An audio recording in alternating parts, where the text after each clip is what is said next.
So this is just about coming back to your heart and coming back to your center and asking for guidance and allowing that guidance to lead you to a more graceful place. You're listening to Turn Your Soul On Radio. I am your host and visionary doctor, Dr. Brandy Victory, and my mission is to assist high-achieving women in closing the gap between feeling unfulfilled to living a life on fire. It is time, ladies, to champion our own lives and turn ourselves on. This is Living Victoriously, ladies. This is how you turn your soul on.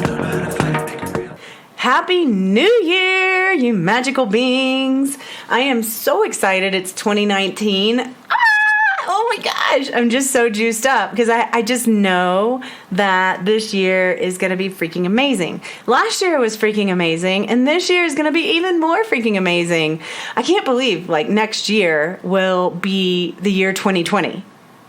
That's nuts. That's complete insanity. I can remember when I was a kid thinking, I wonder what I'll be doing in the year 2020, trying to figure out where I'll be. Oh my gosh, and it's right here in front of me. And I couldn't even imagine. And now I can imagine. I can imagine that my life just continues to improve every single day. And I am so grateful to have this podcast. This is like coming back 2019. I recovered, almost. I've almost recovered from Christmas. I had a great time. Some of my friends came in. A longtime friend, she's a family friend. I've known her since we were teenagers. Excuse me. Her and her family came to visit. I mean, she and I married, and our husbands were best friends, and then we divorced. We all divorced, and her and I stayed friends. And now she's got this new husband and 2 kids, 16 and 6, and it was just a riot to have those kids here. And we took them sledding, we took them skiing, we played Farkle, this dice game with these huge dice. There are these huge wooden dice. So we were in the living room just throwing Farkle dice every day.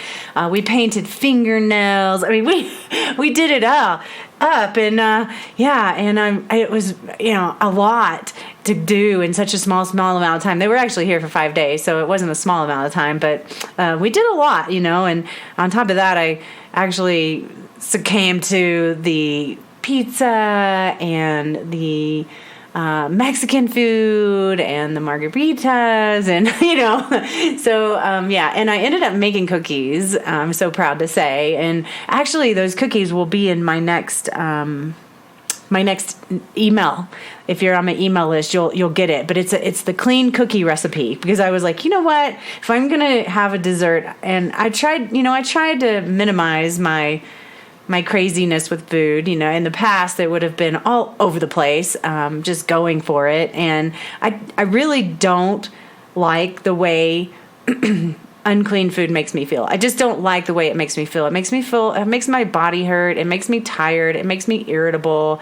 I'm not in a great mood. And that's just no fun for me. So I do minimize that stuff. But, when your friends are here from Texas and you're doing that 5-day rush to get it all done, things just got a little out of character for me. So, I'm glad to be back. I'm glad to be moving back into healthier food choices, and I get to go to the gym tomorrow. So, I'm just thrilled. And, as we're looking at this coming into the 2019, here we are in the new year, I'm curious, what is it that you want to do differently this year? I asked this of all my patients, and I actually had one patient say she didn't know. She hasn't even thought of it. And so I asked her what her accomplishments were from last year, and she gave me a blank stare. And that was my invitation to her, and that's my invitation to you. I would highly encourage you to just take a few minutes. 5-10 minutes, jot down, even if you're not a journaler, just put some bullet points down, just make a list because everyone here I know makes lists. Make a list of your accomplishments throughout the year. And if you can go all the way back to January and look at what was I doing in January, and just kind of get in touch with that, because it's so vital to know that we're progressing in our lives. I mean, I know that's why everyone on here listening to this podcast, they want a progressive life. And if we're not willing to recognize the progress in our lives, then you're never going to recognize that you have a progressive life. Like, it just won't happen, because the stories that you tell yourself are what you create. So personally, I really want to embody more of what my coach offers me. You know, she's got this pizzazz that lives through her, and she's constantly allowing so much powerful wisdom to come through her, and she shares it all the time. Like, it is amazing. I'm like, wow, how does she do that? You know, I want to be like her. That is my goal, is to be able to allow more positive vibes and powerful wisdom and goodness to emulate. I don't even know what I'm trying to say right now. But I want to embody that for myself, so that I feel on fire. That's what makes me feel on fire, is having just this oozing spiritual elation out my pores. And, you know, it's easy to not do that for me. It's easy to get caught up in work. It's easy to rush to the gym and go to my meeting and go treat patients and come home and unpack my bags and repack them for the next day. It's easy to forget my meditation and forget my yoga practice when I'm in those places. And, you know, my connection to my power, my connection to my internal wisdom, that I want to flow through me and out my pores every day, it lies in my center.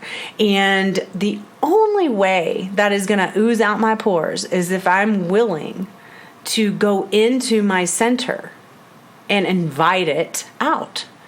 So I'm making a stronger commitment around my spiritual practice this year.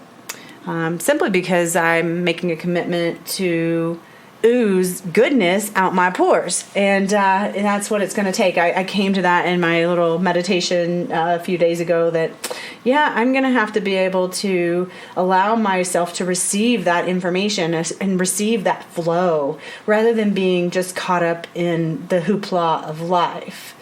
So, you know, over Christmas, I really felt like I lost myself. It was fun. It was so much fun. And I lost myself. I even did my meditation practice in the morning, you know, Christmas morning, not so much, because everybody was up so early. But every other day, I sat in my room after I woke up with my cup of tea, with my journal, with my cat, put on some meditation music, and went to town. Sometimes I did tarot cards, and I really did. I took the morning time to set my intentions, which probably helped a whole lot, but I still found myself getting completely stressed out throughout the day, because I just lost myself. And I know that when I'm oozing this beautiful goodness that graces my consciousness, that lies within me, then that there's no way for me to be stressed out from that place. That's the place I'm in when I'm treating patients. And I love it. It's so good. And it's what I want to create more of. So how about you? What are you creating more of for yourself? What is it that you want to bring forth or bring to life this year? Is there someone in your life who you admire or respect or would like to be more like that person? Is there some kind of creativity thing that you would like to begin doing, like painting or dancing or cooking or something else? So what is it that you want to bring to life for yourself and enjoy that expression in the year 2019? there's a few things that you can do to really start to bring it to life. Like number one is create space for yourself. And that really means create space for yourself to be alone. So I know I've got a lot of moms that listen in on this podcast, and it's really difficult to get their own space, to get their own time alone. And when, you think about, okay, well, the kids will take a nap at some point. And so then when it's nap time, moms are usually doing dishes, throwing a load of laundry in the washer and picking up toys off the floor, and, it's over, and then nap time's over, and then she's back at it. But the thing is, those are the times that you have to use to create your own space. So the dishes will still be there when the kids get up. And it's okay if you do dishes while they're awake. Like, it's not that big of a deal. It's okay if you throw a load of laundry in the washer while they're awake. So, if you're going to bed too late and you can't get yourself up in the morning earlier than everyone else, which is my highest recommendation, get up before everybody else gets up, make yourself a cup of tea, put on a little meditation music, and sit down with your journal, because it makes all the difference in the world to really set your intentions for the day. Now, I talk a lot about living an intentional life. And what that means is the stories that we tell ourselves are what we create. So if you're going to set yourself up for an awesome story every morning, guess what you're going to get out of life? You're going to get an awesome life. And the only way to do that, at least that I know of, is to take time to set those intentions, to really get clear with yourself, to feel the vibration of that experience that you want to create radiate through your body. You can even project yourself out through the things that you want to do throughout the day, and feel into what it would feel like to do those things, and have the most grace, joy, love, freedom, and abundance flow through those experiences. I think I recently just talked about that, because I was inviting everyone to do that during their Christmas extravaganzas, because it is easy to lose ourselves. And even though I did that. I did that in the morning, every morning, set my intentions, and I'm absolutely sure it made a difference in my life. If I wasn't doing that, who knows what would happen if I hadn't have done that. So sit down, give yourself space, set your intentions, be clear about it, think about what it feels like to have that experience unfold in front of your eyes, and then just let it be. So in order to receive it, you've got to be willing to recognize when it shows up. You've got to be open to allowing yourself to have that for yourself.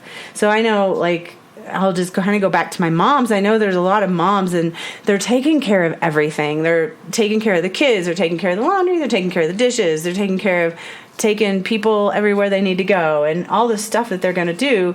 And what happens is they get into this pattern of just kind of being a controller, because they're controlling the whole situation of what's going on in the home and outside the home.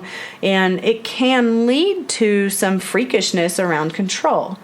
And then what happens is they get freaky because they're freaked out because they want to have control. And then they get upset when the kids freak out and start doing crazy stuff. And then everybody gets lost in this vortex, and they're feeding off one another, but so unaware that everything is an expression and reflection of you. So if there's craziness going on, don't even try to tell yourself that you can't change it, because you can. That it's all you. And if you truly want to change it, you have to carve out a new way of being. You have to set your intentions every day to help create the life you desire. And once you get clear, you want to write it down. And writing it down is a way to make it more concrete. So we have a thought. Thoughts are energy. Energy can manifest into form, but if we want to quicken that process, writing it down puts it out to the universe like a purchase order, and then you have a better, quicker, more potent way of manifesting these things. and allowing yourself to receive it. The other thing you want to do is you want to contemplate how you want to show up or respond, not react, because that's what a lot of times happens when we have set an intention and it doesn't go the way we want it. We just get reactive because this is our pattern, right? So think about how you want to respond to your moments, whether it be kids or work, cleaning house, food, diet, exercise, whatever it is that's in front of you when things don't go according to plan. So we all know that setting intentions is great, and we also know that it's not just about us. Life happens. Other people have other agendas, and we all will at some point get caught up and lose touch with our plan. And even more importantly, lose touch with ourselves. And that's where the real juice is. I had just had a patient today, and she's working on losing weight. And she has some friends that are actually going to get surgery, like the lap band surgery or something like that, for their weight loss. And so she was asking me my opinion of stuff like that. And, my response to her was, more power to them if it works for them.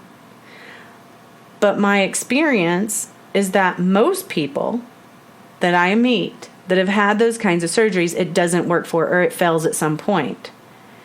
And the reality is, excess weight is a symptom of a deeper problem. So, if you're going to go try to do an external fix for excess weight that has a deep internal problem, you're probably not going to get there. You're probably not going to get there. In order for true healing to happen, we have to address the deep internal root cause. And that might be a nutritional problem, or it might be an emotional problem. And that's mostly what I see. And usually there's a combination of both. And sometimes there's a actual physical problem going on. But with weight loss, not so much. It's usually emotionally based. And then the emotions cause them to eat certain things that cause their health to decline, and then they can't really absorb their nutrients. So I do micronutrient testing to see where people's micronutrients are in their body, so we know how to replenish them. And then, but it takes all of that. It takes addressing the emotions. It takes addressing the nutrition, and healing happens when you resolve the inner root cause. So when it comes to quote unquote being in control, your highest is to control yourself, is to control that which is inside of you, control your own space. So it doesn't mean having to have everything organized, cleans, kids in their bedroom doing homework, whatever the story is, you're trying to make them all do. If you kind of come back to your own space and you go, where am I? Where's my center? And how can I be in control of my own self? And that will reflect out into your family, into your world, and it will allow other people to be in your vibration, which will lift them up to the same type of vibration. So if you want your kids to be in control, it's never going to be from a place of yelling at them or telling them, like threatening them, oh, you better, or I'm going to come back there and whatever. That's never going to get it done. Like, it's really, really important to realize that, because that expression, that external expression, only creates more of the same. So I get that having your things cleaned and your kids doing what you want to tell them to do is important on a certain level. Like, I really do get that. But inevitably, it'll all break down, and you'll find yourself angry, upset, and in turmoil because nothing's going as planned and everything seems out of control. And then you go to drinking or smoking or doing whatever you can so that you just can have some peace. But your true peace will only come when you can create your own inner peace. All right? So this is just about coming back to your heart and coming back to your center and asking for guidance and allowing that guidance to lead you to a more graceful place. And yeah, it takes practice.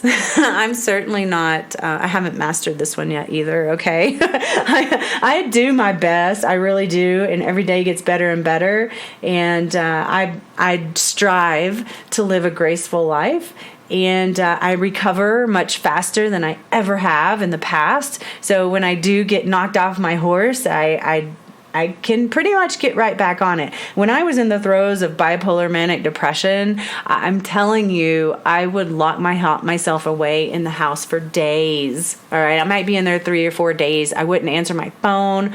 I wouldn't answer the door. I would maybe go to the store and pick up some Ben & Jerry's and another pizza or whatever it was and stuff my face and just, I don't even know if I watch TV. I've never been a big TV watcher, but I totally would just disconnect from everything. So, it's, allowing grace into your life does definitely take practice. But when you set your intention and allow it to be, and feel the experience of how you want it to be, then it sets the stage and you begin to program yourself so that it becomes your natural state.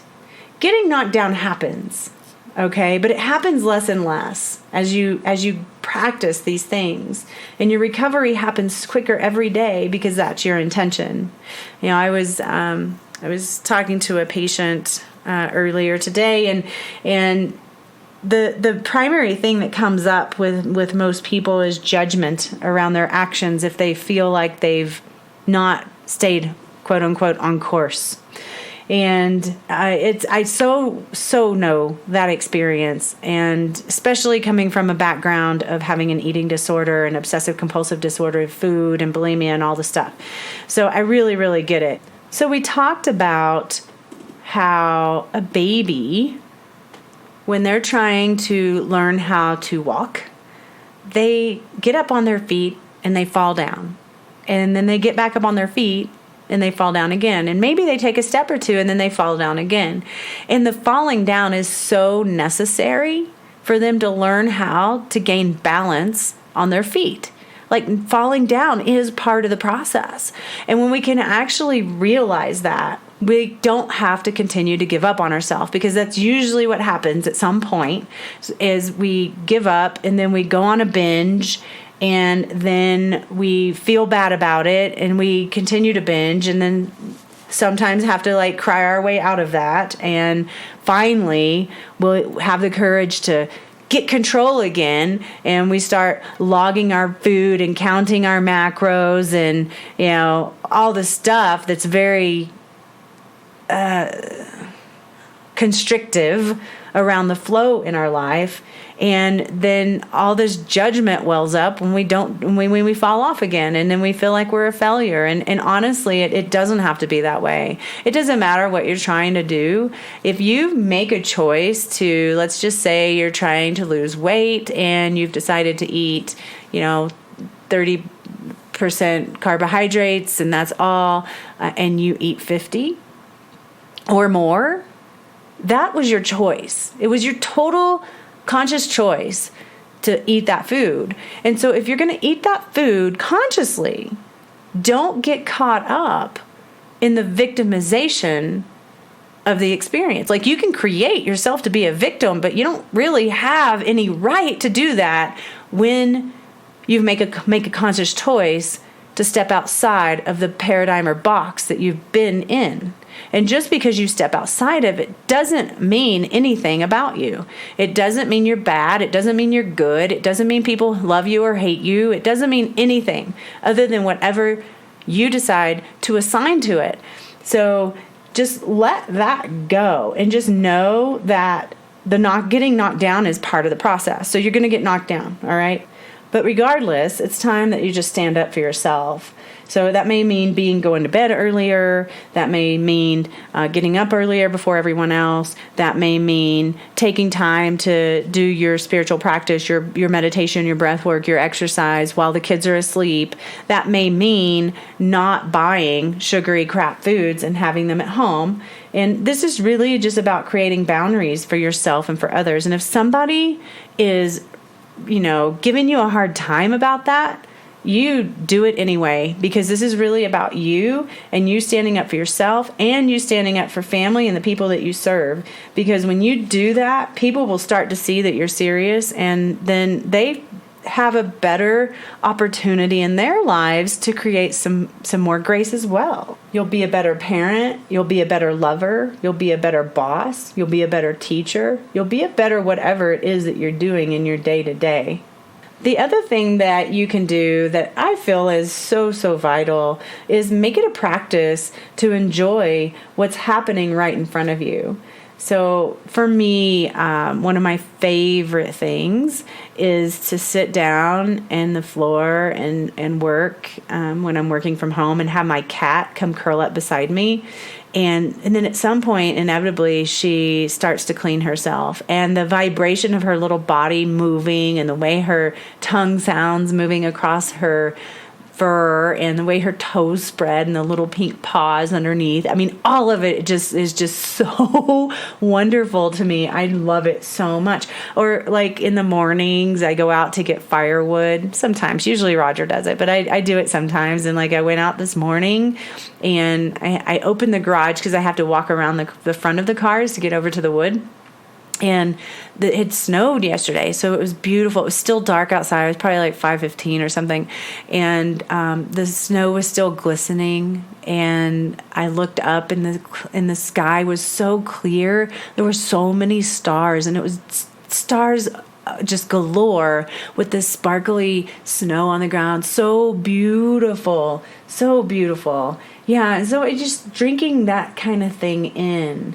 If I'm speaking of drinking, if I'm drinking tea, I really enjoy the warmth of the mug. I really enjoy the scent of the tea. I actually really enjoy looking at the color of my tea. I'm very weird about that. Like I love green tea, but I don't love green tea unless I'm drinking it out of a mug that's light colored on the inside, because I can't see the color. So it's just important, right? It's all these sensual things that we can actually dive into on a moment-to-moment basis that enlivens our life. Even if you're doing dishes, you can really enjoy the warmth of the water or the smell of the soap. Just so many things. I was coming home yesterday, and there were crows everywhere. So many crows everywhere I was at. Like, I would stop at a red light or a stop sign, and there might be 10 or 12 crows right there. I would drive down past a park, and I would see so many crows right there. And this is unusual. So I'm like, wow, look at all these crows. And I'm just admiring how big they are, and how they kind of play with each other, and how they're like insistent, and they get what they want. They have their needs met. And I really believe that there is magic all around us, and that we're often being given information and guidance, and I look everywhere for it. I know I've spoken about noticing the patterns of my patients, having patients that come in, every patient, 5 patients in a row had low back pain. Oh, what's that about? Well, they all their low back pain was tending to not feeling supported. Oh, wow, where is it in my life that I'm not feeling supported? Okay, interesting, right? So I look everywhere, and when I saw these crows, I was just amazed at how many there were, so it really grabbed my attention. And when something grabs my attention like that, I was like, oh, yeah, for sure. There's some kind of information there for me. And I often look up spirit animal totems, because I wonder what that information is. And so I use nature quite a bit to receive information. And when I looked up crows, and I'll actually put a link to the spirit animal website that I look this stuff up at, it's really, I love it. It's great. But beyond, crows are spirit guides, believe it or not, and they are the archetype of the trickster. So, one of the things is when you look at that, it's becoming aware of deceiving appearances. I don't really feel like I have any of that in my life right now, but I do believe that there's a lot of magic in my life right now, and the crow is associated with magic. He's also associated with the power to manipulate physical appearances. So shape-shifting, shamans use crow for shape-shifting, and they're like found everywhere. So it's another indication that magic is found everywhere. The other thing I really love about crow is that they build nests in tall trees, and they see things from a higher perspective. So I really feel like spirit is talking to me about being able to shapeshift into what it is I want to create this year, and that with this evolution, I'm seeing things from a higher perspective is going to help me create that as well. The crow also is black, obviously, with some blue tints, and it represents the void or the onset of creation. So this is a powerful, deep inner transformation, creative force that clearly I'm at the beginning of. So I love reminding myself of these things, and I highly encourage you to do the same. So look to everything for guidance. Again, everything is a reflection of everything. So, as a matter of fact, I am going to start reading tarot on my Turn Your Soul On Facebook page. So if you're not on the Facebook page and you would like me to read tarot with you, bring it on. Come join us. I'm trying to figure out how I'm going to do this. I've never done it, but I think what I'm going to do is I'm going to pull tarot for the group, because we're all reflections of each other. And if people have specific questions, then I can pull specific cards for that particular person. I think that's how that go. I don't know. If you have if you have experience in this and you have some feedback for me, I would love it, because I would like to figure out how to do this. But anyway, I'm looking really forward to it, because we can also use the tarot to get our guidance, right? So, I love it. So anyway, I hope you're having a fabulous new year. And I hope that you're leaving 2018 behind with a sense of joy, a sense of peace, and a sense of accomplishment.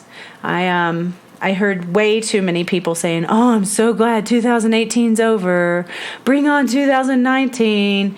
And honestly, Roger and I were actually talking about it, and the people who say that every single year. I'm so ready for this to be over with. And if we're constantly ready for it to be over with, we're not living a fulfilling life. So anyway, do what you do, turn yourself on, and I will speak with you at another time. Mwah.